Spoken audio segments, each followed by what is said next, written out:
Normally, kinidor to, pero mas masarap siya kapag sinisip siya.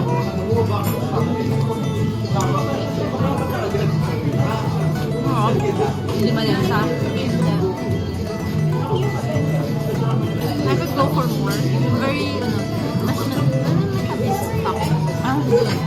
It's like the toast. Fresh na. Tapos yung porchet.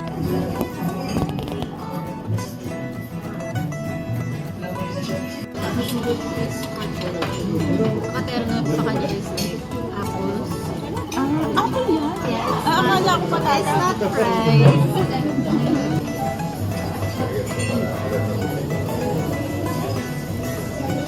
Thank you.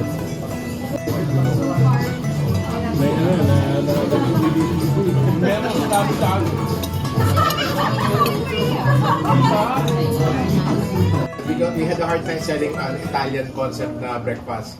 So we said na, okay, let's try something na, let's say, more accessible like a Filipino breakfast. So my dad got on board, got Chef Kalel on board, and then we started Cafe Mabini. And then, it was a little dark that time, yung sabi ko yung interiors nito. So sabi ko, ay gusto namin gawin a little lighter. So good for breakfast, good for lunch, and also good for dinner.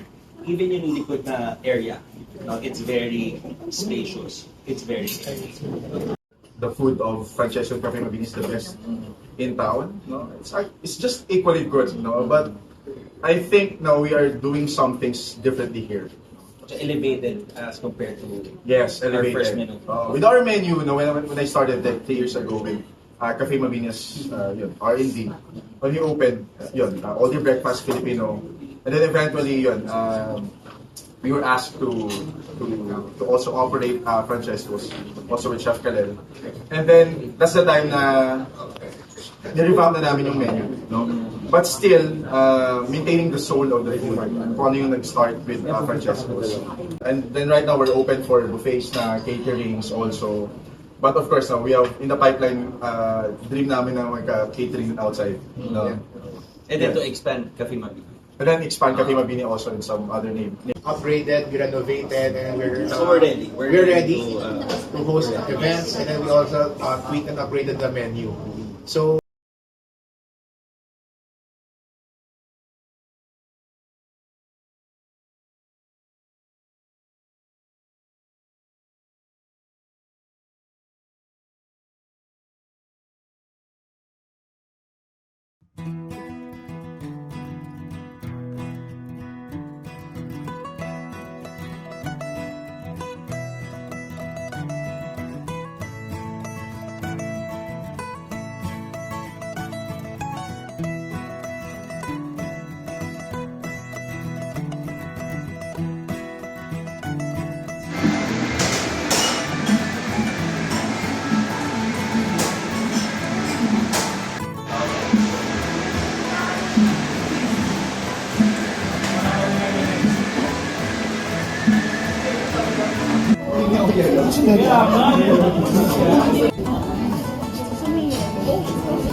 Pero all day daw ito eh. All day Ang masarap yung ube. Makapon na.